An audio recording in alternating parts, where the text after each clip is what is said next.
Instagram is being very screwy. I don't mean to start this video like that, but for those that were on here, thank you. We're not done. We're going to fight this and get this interview done. We're going to get this interview no matter what. I don't know what Instagram is on. We're going to do this again, and I'm going to send my friend an invite. Yes. Let's get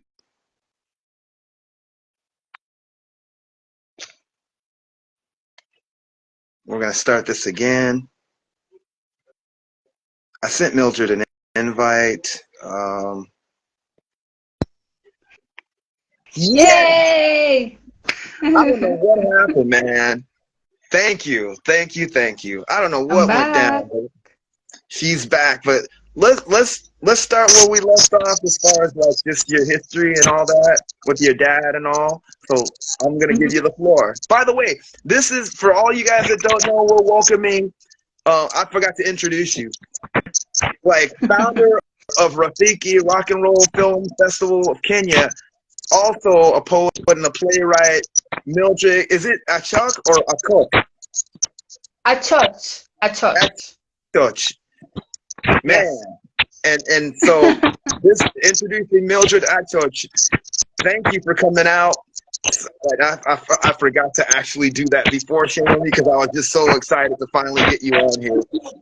But we're gonna have you basically like talk about what you were talking about.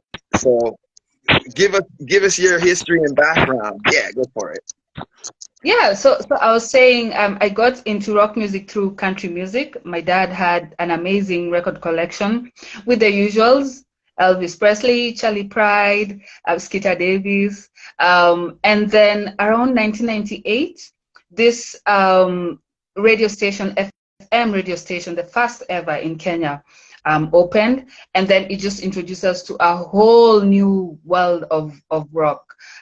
It was soft rock, it was more of pop, but I mean, for someone who had never experienced this kind of music, I found it amazing. You know, bands like Q2, you know, all those great 90s bands.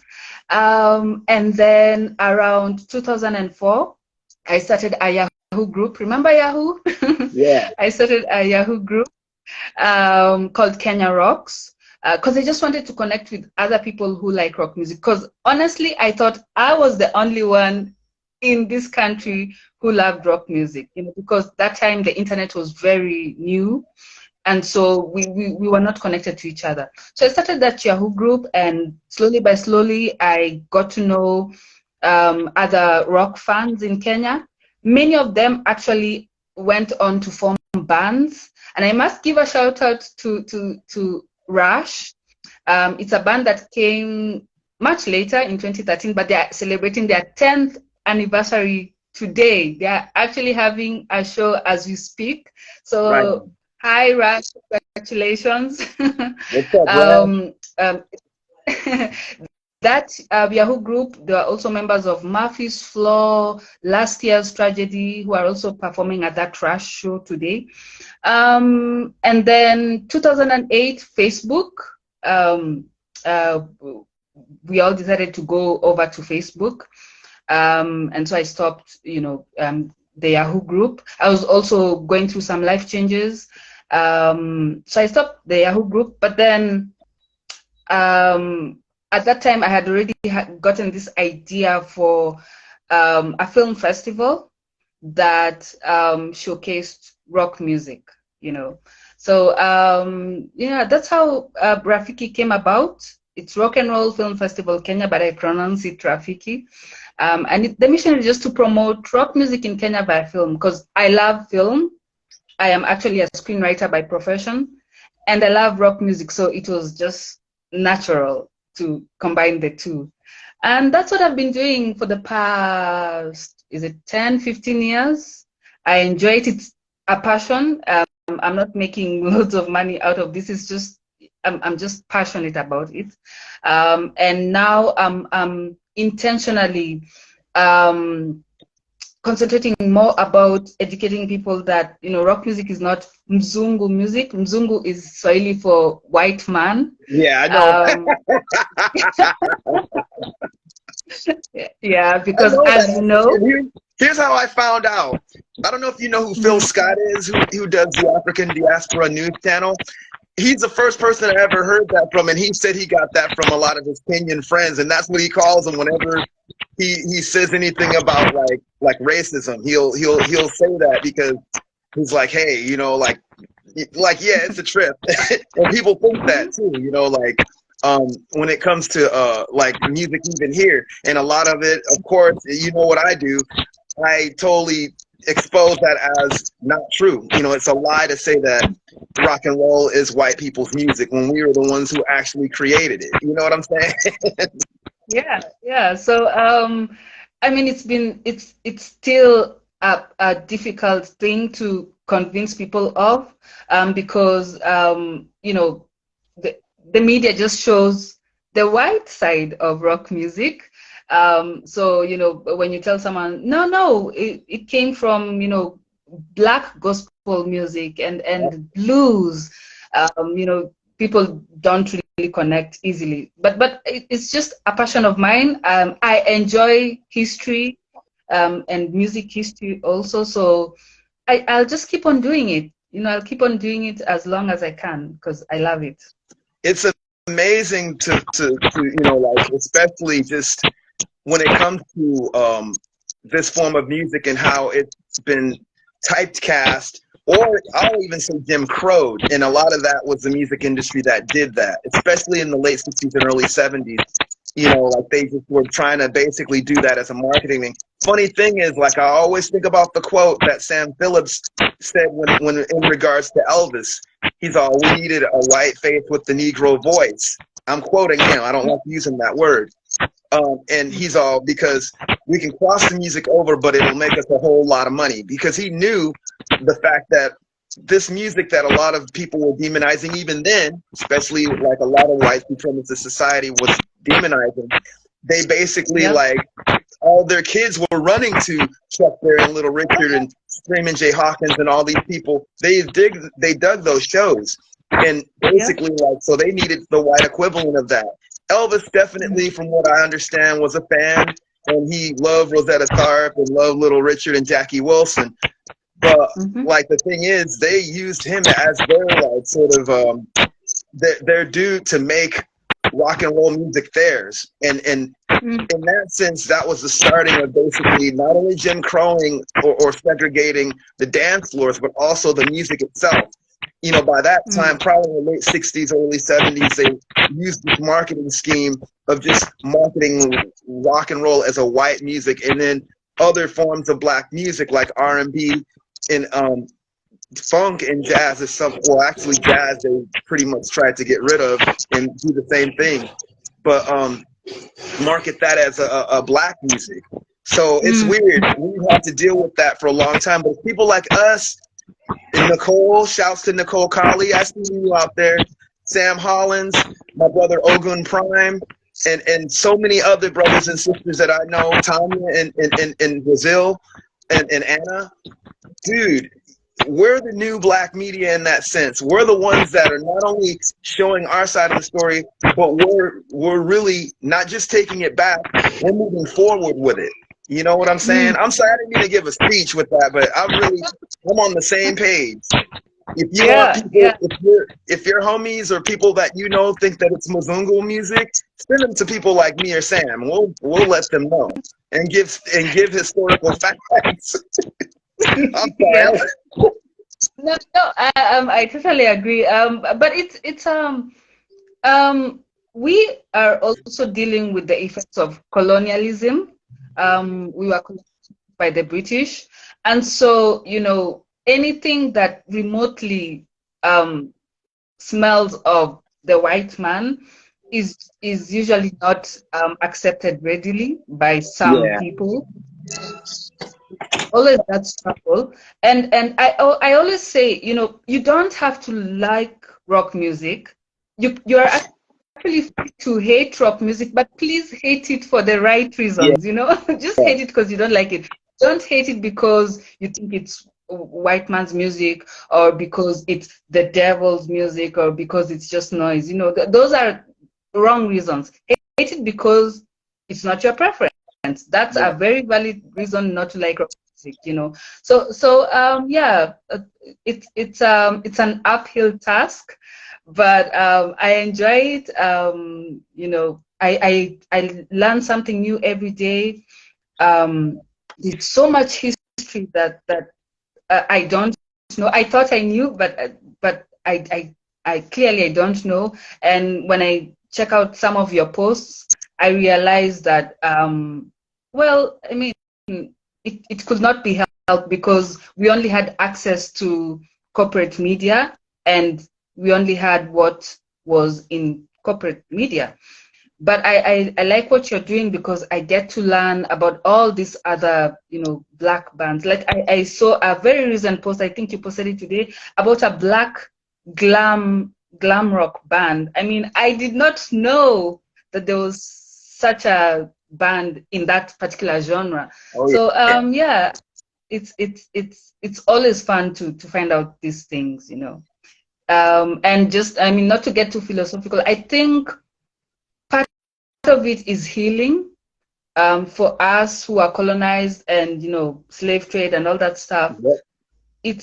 I think it's a healing process, you know, just to find out that this beautiful music, this powerful music, we had something to do with it. In my opinion, I think it's very healing, you know. Yeah. Don't be afraid of getting philosophical. I want that. That's why I do these things, just to get different perspectives on where a lot of us are coming from, as far as like just being black and playing this kinds of music. Me and Sam talk about that stuff all the time. You know, Boone talk about that stuff too. So it's just like nothing's wrong with that at all. That's totally on. That's what I'm going for. And also, it is healing. As a kid, my father and my mom, like I'm glad to have parents like them for a number of reasons. And one of the reasons is they cultivated me listening to the music that I listened to.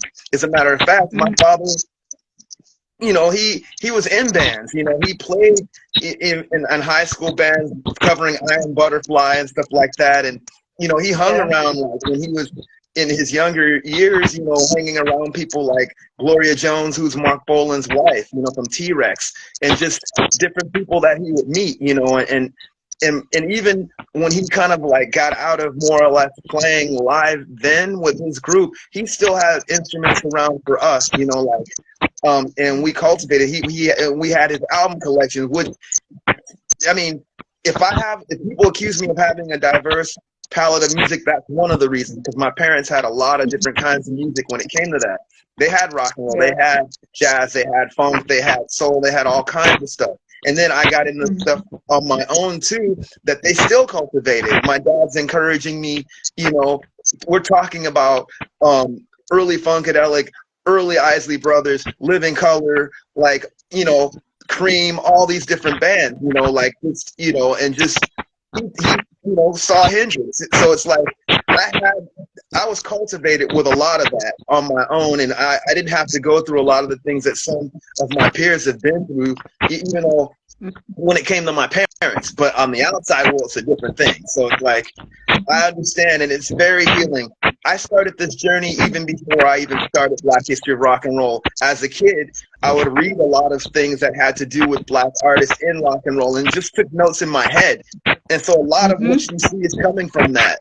You know, even if it was learned later, some of that stuff started even as a kid. Just like, wow, you know, like, even before I heard certain bands, I read about them, you know, and just even taking notes of certain band members within bands like, you know, of course, Living Color, but then bands like death metal band Entombed, or, you know, the dude in the Culture Club, you know, like, there's so many different cats, you know, and a lot. I'm still not done. I'm never going to be done when it comes to these posts. So, yeah, but it's cool to see where you're coming from, because you're on a whole, I mean, we don't usually hear, like, our brothers and sisters across the seas and what they're doing in this form of music too. The Zamrock thing was one thing that was really important. The first African rock band I even heard my dad had called Osabisa, even though they were still a little bit more traditional, they were kind of mixing that stuff.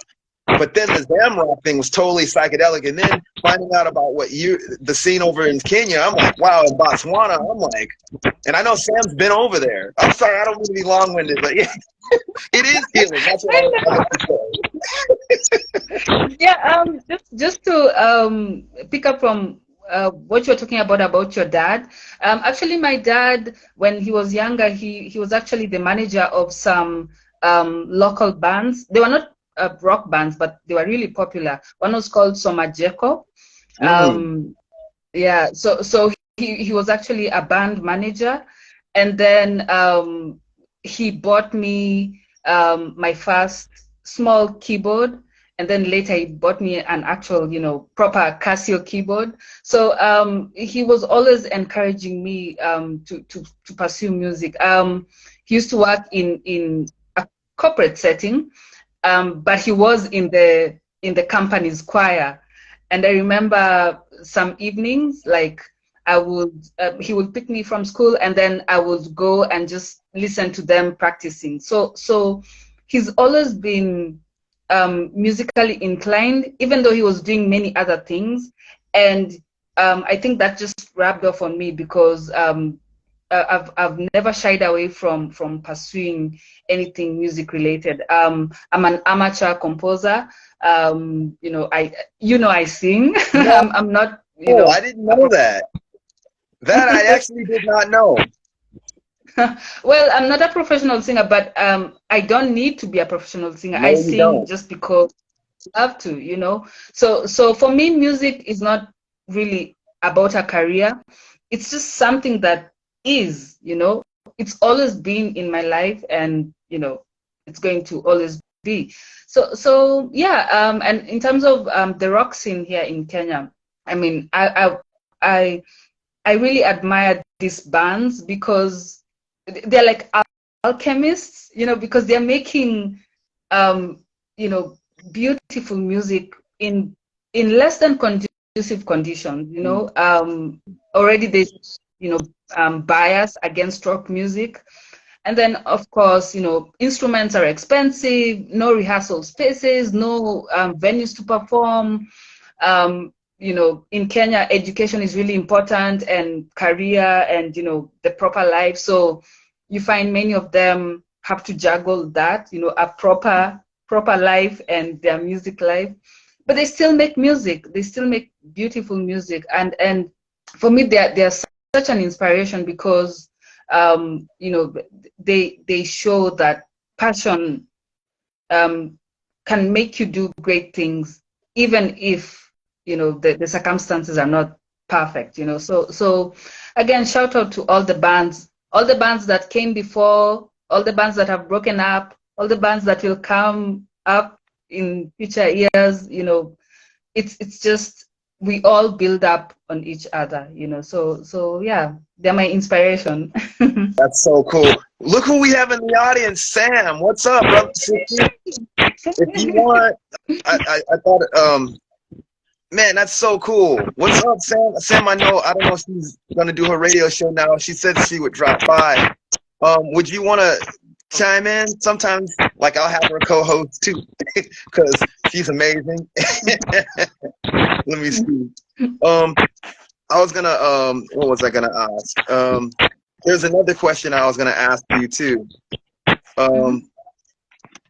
So who, as far as, like, I had to ask about not only the bands that are in Kenya that you would recommend, but also, before I do that, 2 questions.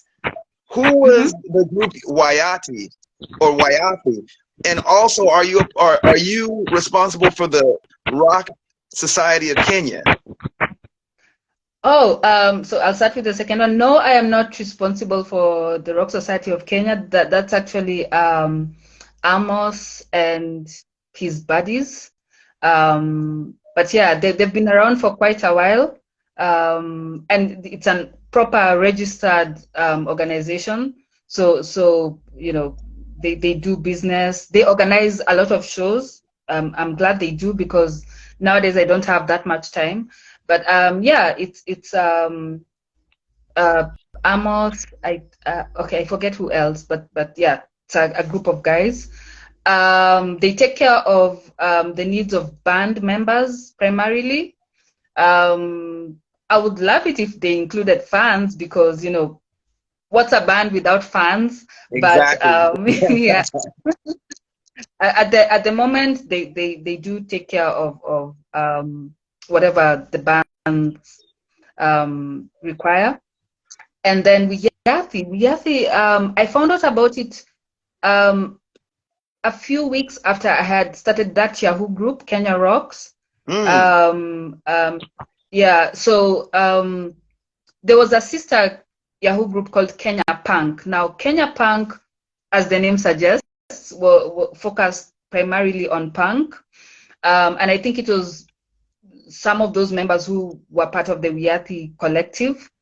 From what I know, they were into graffiti and, of course, Wow. organizing shows.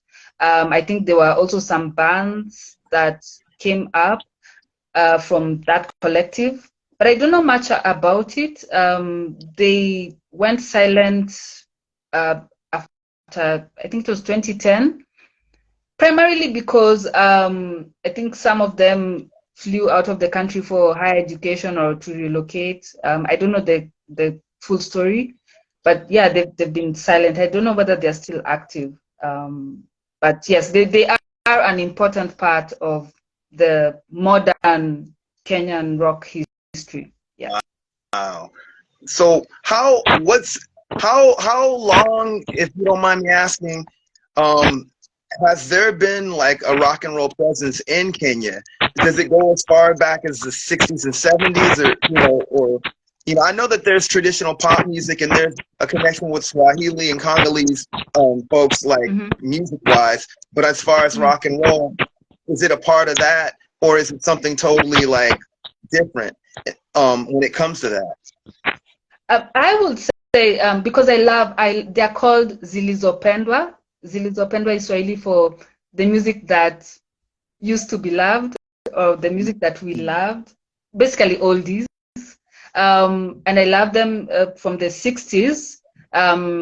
People like Daudi Kabaka, who sang the famous Malaika. I don't know that you've heard of that. Yeah. No, that was Fadili Williams. Fadili Williams sang Malaika. Daudi Kabaka sang Helule. Helule was covered by the Tremolos, a British band, Wow. but it was it was Daudi Kabaka who sang the original. So Daudi Kabaka was heavily inspired by Chabi Cheka of Huh.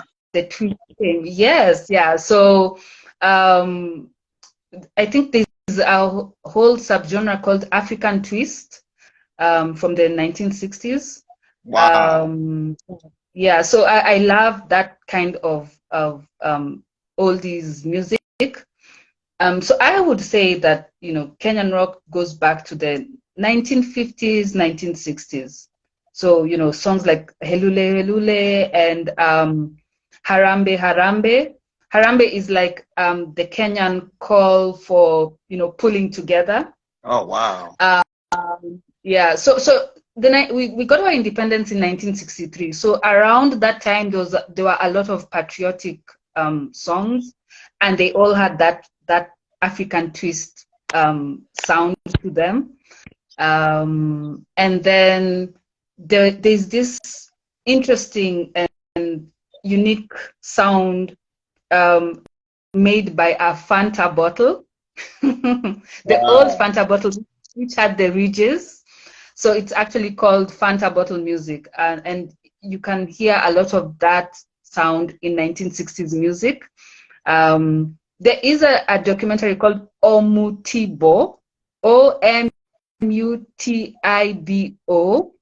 which chronicles the sons of the men who started that kind of music. Wow. It's very catchy music with just a guitar and that Fanta bottle.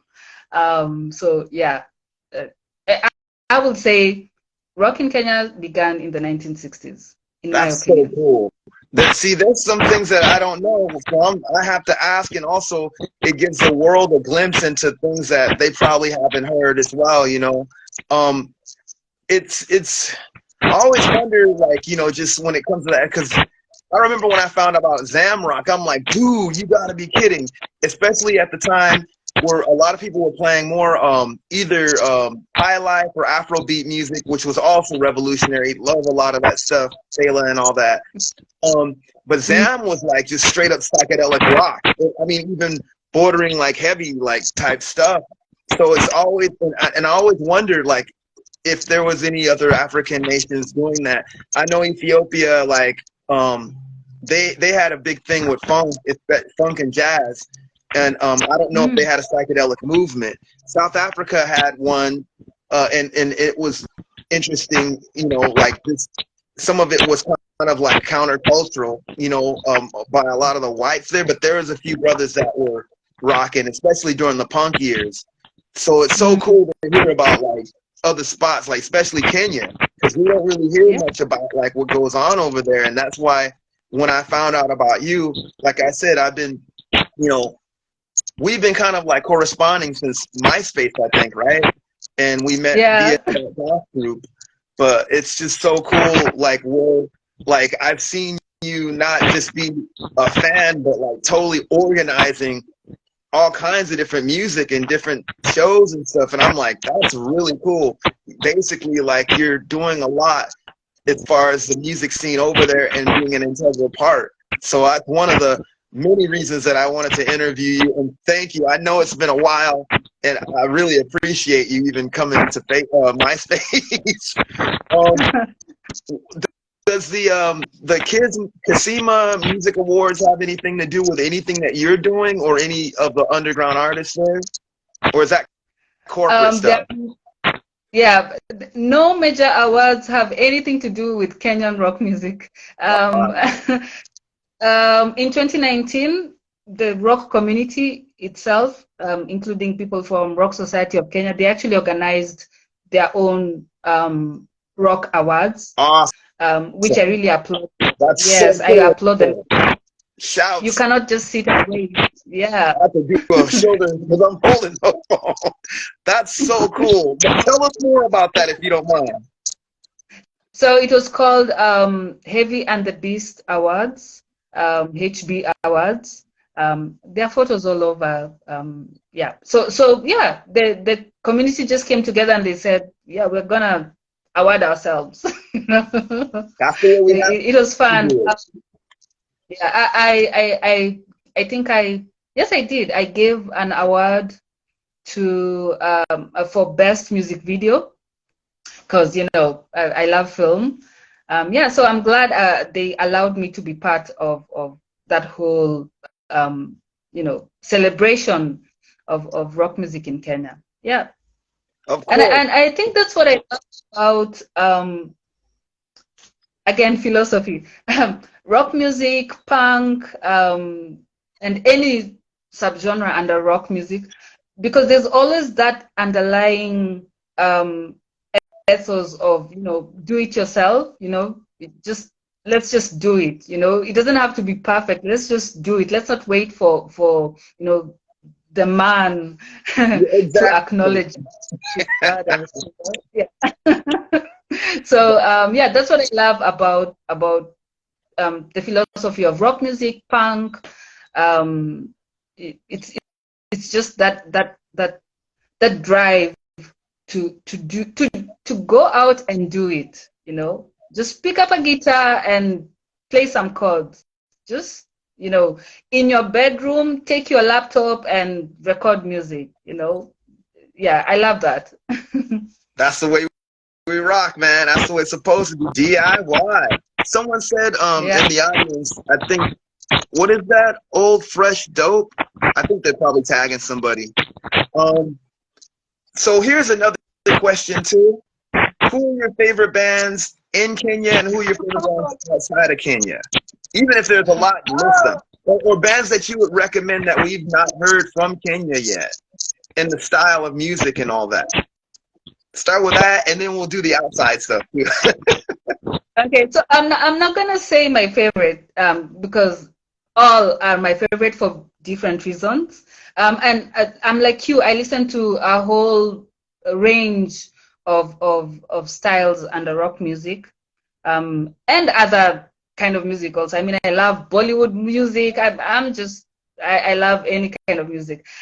But Murphy's Floor, I like because their songwriting is interesting. It's fun. Yay, Murphy's Floor. They're female fronted, right?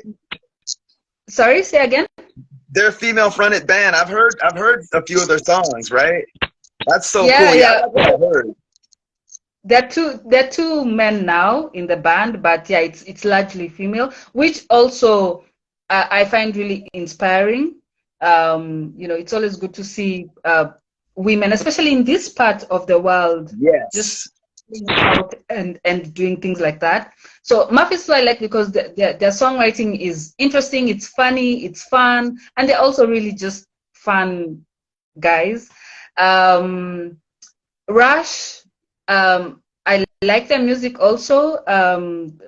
They are, I mean, the guitarists are excellent. And I mean, all the instrumentalists are excellent. And the vocalist is he knows what he's doing. So that's I like that about them. Last year's tragedy, I mean, we go way back. Like I was there for some of their early shows. And the thing I love about last year's tragedy, apart from the fact that they're just, heavy and, it's screamo and it's emo and it's metalcore. I love that. They're so passionate. They are so passionate about what they do. Because in a sense, they're like underdogs among underdogs, because Murphy's Flaw's music can travel because it's mellow, it's more palatable. But last year's tragedy music, it's either you like it or you don't. I don't think any corporate setting would welcome them into their events. I like But they still do like it. They still make amazing music, and then also the messages in their music are also really inspiring. And again, they're great guys. So I like different bands for different reasons. Rock of Ages, I like Rock of Ages because they're a Christian band. Yeah. Hi, Shouts to Culture Rob Kriya in the house. What's up, Sister Sam? I can finally meet you. I can't stay too long, but I just wanted to say hello and that I love what you do, and I hope to connect and meet you soon. Keep doing what you do, and thank you for what you're doing, Orlando Green Hill. Thank you. Hi, Rocker. You too. Yeah. You too, homie. You rock, Sam. Man, this is awesome. I'm like so elated right now, man. I'm like, so cool.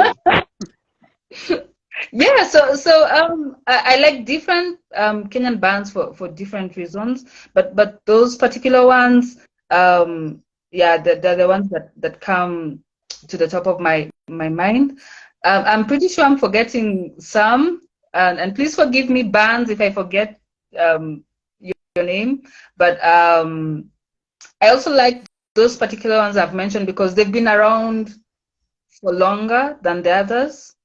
And here in Kenya, for a band to stay together 10 years, I mean, that whether they make music or not, that's just an achievement in itself because there's so many challenges that come their way. So different bands, different reasons. Man, thanks. Now, what are some of the American bands that you dig, or bands outside of Kenya, not just American? Sorry about that. In general, that's so cool. Thank you for letting us know about those bands, and we got to check these bands out, you guys. It's really cool, man. Yeah. Okay. So I like I said, different kinds of rock music, metal and punk, but I don't know. It's going to seem a bit weird. The bands that I like are all white. Doesn't matter. Because those are the ones that I was exposed to Yeah. when I first started this journey of rock. So U2 and U2, I like them because, you know, they're passionate and their lyrics are spiritual in a sense. Yeah. And also they've been together for a really long time. They're also very social justice oriented. I don't know whether that's manufactured or real, but either way, I just like that they do, you know, things for the society. Yeah.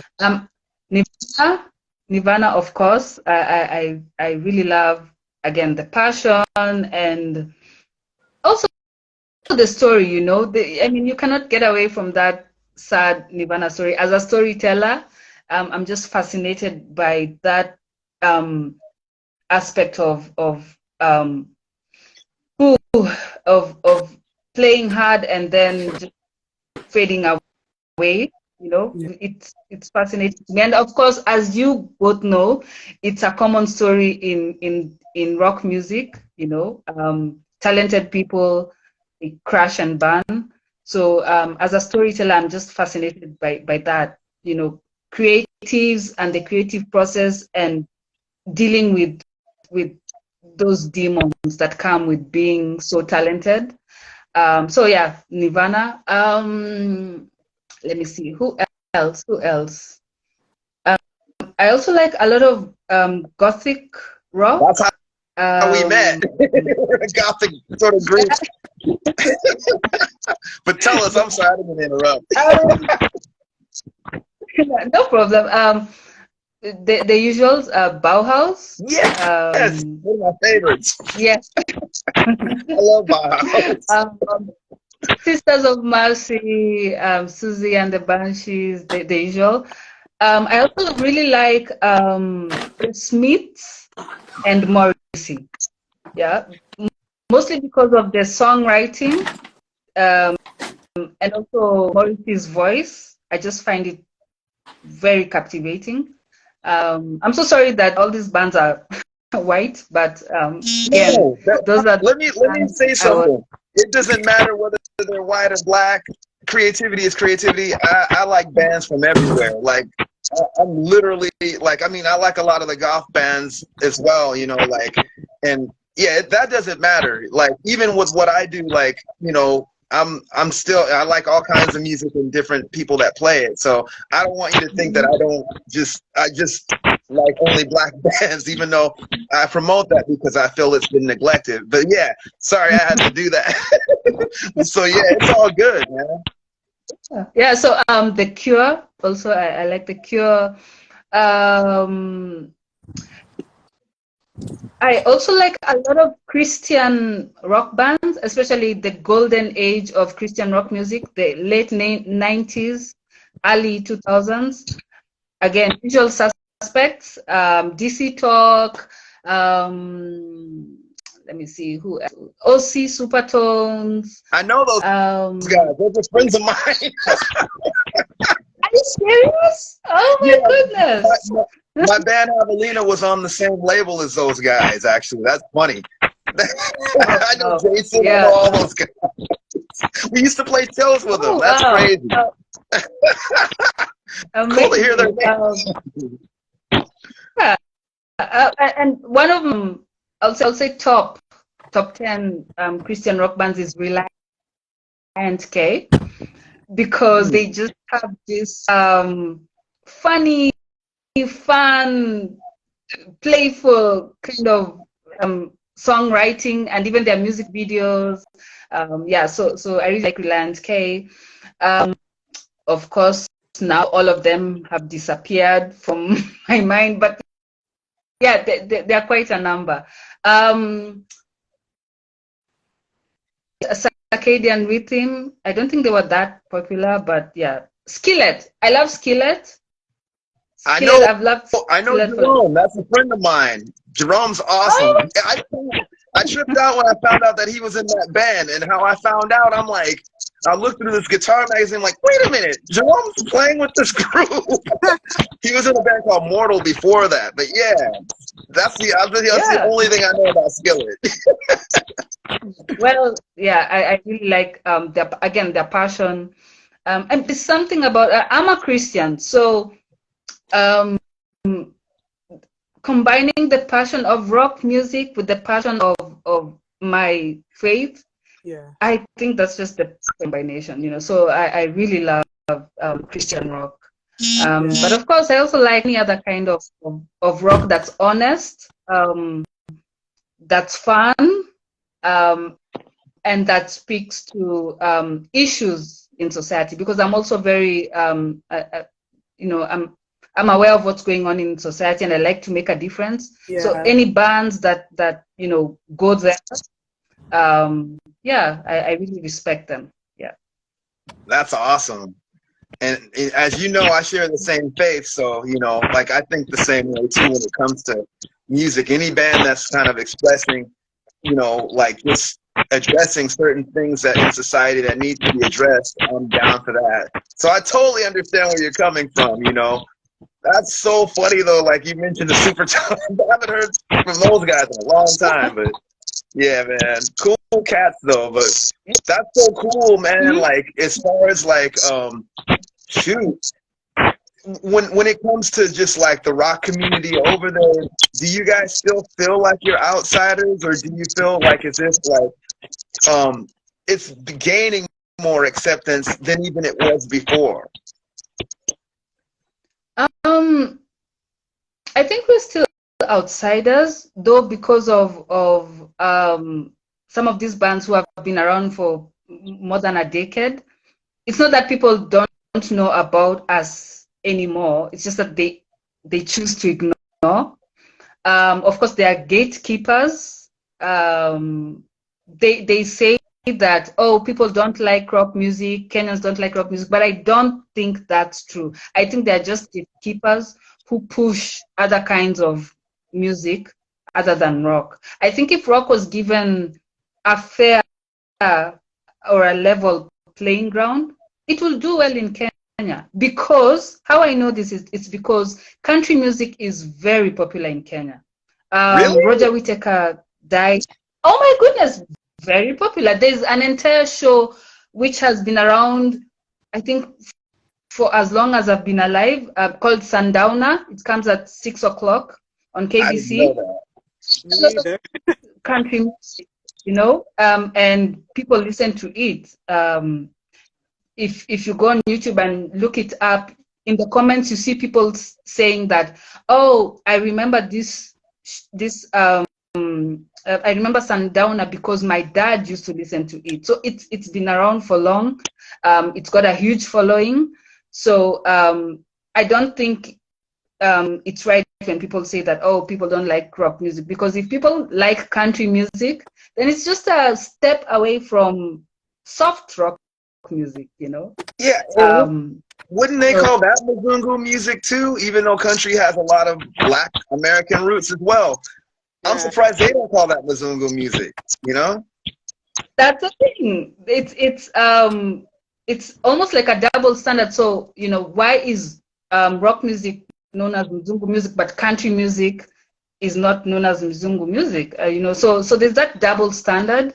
And that's why I'm saying that I feel that there are gatekeepers who have decided country music is okay, but rock music is not okay. You know, so about the roots, finding the roots, because when you figure out where it actually comes from and how it connects, and that will think you being a storyteller and you continue to do what you do as a storyteller to connect it all, that's what's going to help.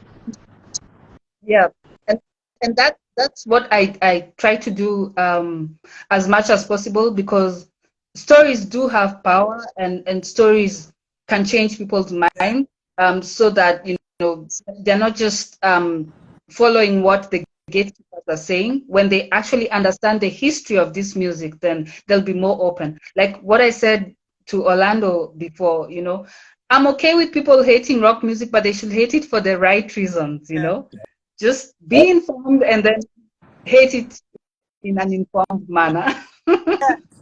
Try Me says, how are you? I don't know. You might know who he is. I don't know who he is, but shouts to you, Try Me, and everyone that came here. So, and Mallory, I see you. And that's awesome. But yeah, that's kind of a strange double standard, man. You know. And dude, Sam, you have any more questions? I didn't even Bogart. You know. One thing, and then I have to go. I'm really wanting to know what made you fuse film and rock and roll as one. Oh, that's a simple one. I love rock music and I love film. So it was only natural that I combined the two. But is it because of what you talked about as far as storytelling? Because it's two different styles of storytelling. And when you talked about your roots as far as rock and roll and the bands that you enjoy tell a story, to me that kind of ties in with what you do with the film part of what you do. So I think that's very interesting hearing your backstory. And now I kind of get how you work both together. And it is that simple, really, because you're a storyteller. Yeah. And for the film festival, I just have two criteria. A film has to have a rock theme, and I have not defined what a rock theme is, so I leave it open to interpretation. And then the second criteria is it just needs to have a rock and roll soundtrack. You know, so in that way, stories are being told, and rock music is being told. I love it. I love the concept. That's so cool, man. Shoot, so as a filmmaker, you write plays and stuff too, right? Sorry, say again. You also write plays as well, right? At least that's what I read. I'm actually a screenwriter by profession, so mostly TV and film. But yes, I've actually written a musical play, a rock musical play, that I think, I'm just gonna produce it myself because I don't think it will be produced by anyone else, because the themes are very hard hitting. So you know, I write poetry. I write articles. Anything that can be written, I write. That's so cool. I didn't know that you were a singer. And do you still play keyboards? Also, do you have any music that you've put out yourself? No professional music. I just dabble. I just make music for myself, for my own enjoyment. I play the keyboard by ear. So, no professional training. Singing, I just love singing. And I enjoy mimicking, especially the Black spirituals. But I find that so amazing, like the passion and the emotion. I love it so much. So I do music for my own enjoyment. Maybe in the future I might put out a record, but it's not a must for me. I just enjoy it. It would be awesome to hear what you have, like shouts to Southside Smitty from the band End Result. How you doing, brother? End Result is like an old Chicago noise punk band. I don't know if that's the best way to describe them. They're very avant-garde, and they started as kids. And like I covered one of their members on Black History of Rock and Roll, and me and Southside Smitty always say what's up, So I have to give that brother a shout out. I know you're in Mexico right now, but man. Guys, I gotta go. Love you. Thanks sis. again, Sam. Culture Rock Griot. Check out her stuff if you guys have not. If you guys don't know about Sam Hollins and Culture Rock Griot, follow her. Ghetto Songbird, amazing. So yeah, thanks for coming out, Sam. Bye. Peace. Bye. Awesome. I'm so glad our sister joined us, man. Yeah. Man, so what's in the works for you right now? Sorry, say again? What's in the works works for you now? Like, what are you working on these days? Okay, I've gotten into artificial intelligence, Mm. like in a big way. I don't understand how AI works. I don't need to, but I see the potential of AI in helping me create and in helping me tell more about the history of rock music. In fact, if you check my Instagram profile, just today I uploaded something that I made with AI. So someone read a poem about the African roots of rock music, and then I used AI to create a sort of like music video. So those are the things that I'm exploring right now. I think, especially for people who are in this part of the world, I think AI can help us to like jump ahead, because many of us don't have, big budgets or big crews, but with AI we can start doing things, maybe create concepts, yeah, things like that. So, yeah. You got me curious now.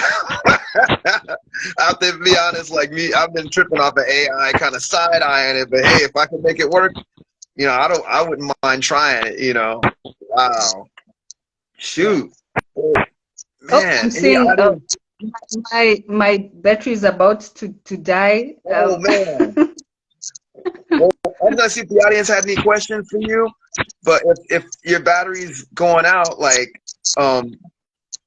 if you want, like, leave us with any words of wisdom, like that you have. I always ask this.